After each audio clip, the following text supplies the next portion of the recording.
United States Congress in the 51st District for one very simple reason. I believe in America with all of my heart. My parents narrowly escaped with their lives communist Europe in the 1940s. They came to this great nation because they saw the United States the same way so many other citizens of the world see the United States, as that last best hope for mankind. My grandfather used to tell my mother, "My hope for you is that one day you will make it to the United States, where you will eat with golden spoons and drink from golden goblets." I have often joked with my mother about how disappointed she must have been when she finally arrived to the shores of America and discovered that Americans use ordinary spoons. But spoons or goblets aside, as the daughter of immigrants, there's never been a time in my life that I haven't been more awed by the promise of our nation. When my parents came here, they were embraced by their neighbors. They found good work and laid the groundwork for their children to become educated and successful. In any other country, that story is a fairy tale. Here, it is known as the American dream. I am profoundly blessed. I have lived in California since the age of 4, which makes me essentially a native Californian.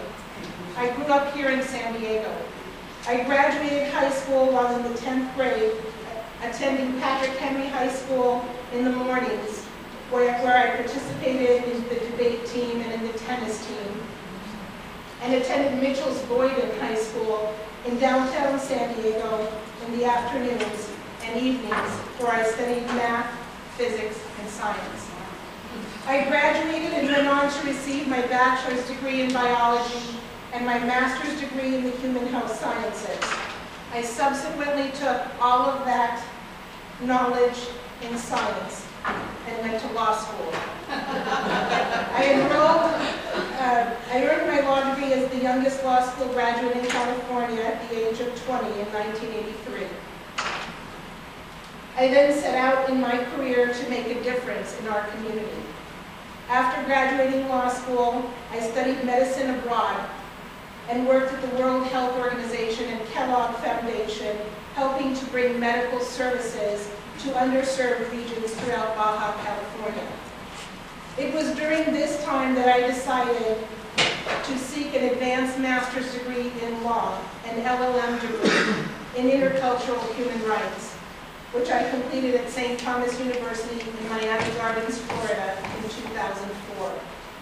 It was through this study of international law that I developed an even greater respect for the guaranteed constitutional freedoms that we enjoy on a daily basis in our nation, and unfortunately, many times take for granted. Now, I can tell what you're thinking. This doesn't sound like the background of a Republican. Well, let me be clear. I am a proud Republican.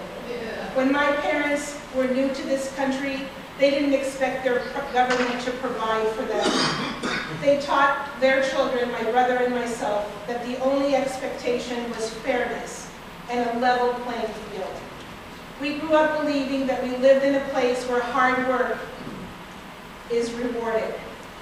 Yes, our 51st district is facing difficult circumstances today. We suffer from an unemployment rate in the Imperial County that is among the highest in the nation. But I don't believe the way to solve that problem is to create an endless cycle of dependency. I know that families in the 51st district, whether they are rich or poor, want the same thing: a fair shot at a better life, a chance, a square deal.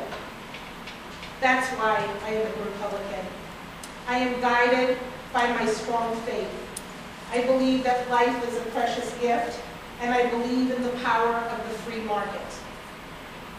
But I also believe that our country has been badly damaged by politicians from both sides of the aisle who come to work in Washington every day looking to tear down the other side, rather than to come together in order to get the job done. This is their job. This is their obligation.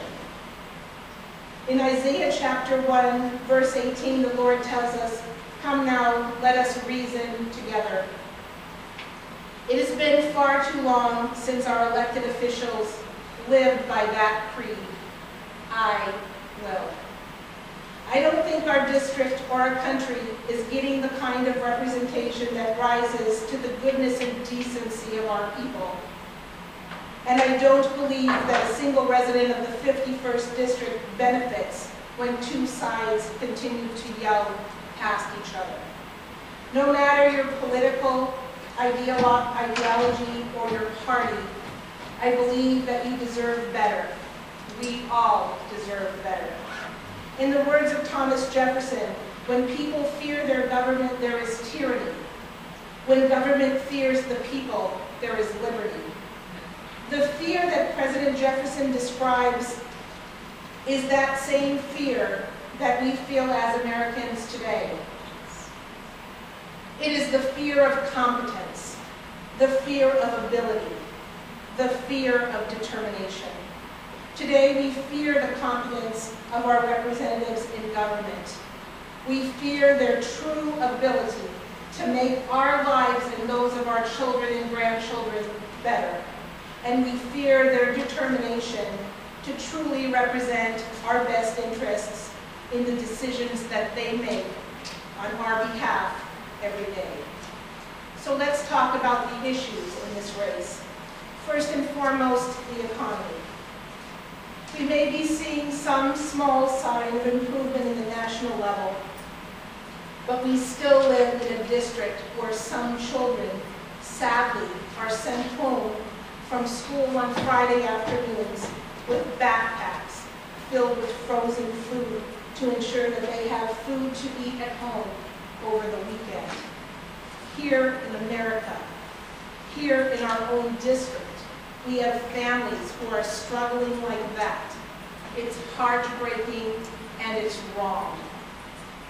Bringing jobs to the 51st District won't be an easy issue to tackle, but I know we're not going to get anywhere with the same politics as usual that we've been seeing for so long.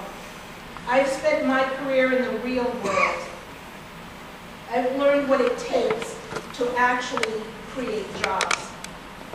The law school and School of Public Health that I helped found along with my family, the Aristotle University, has created nearly 100 jobs in San Diego. And we're planning to create at least 2 other major schools right here in the 51st District, which will put even more people to work.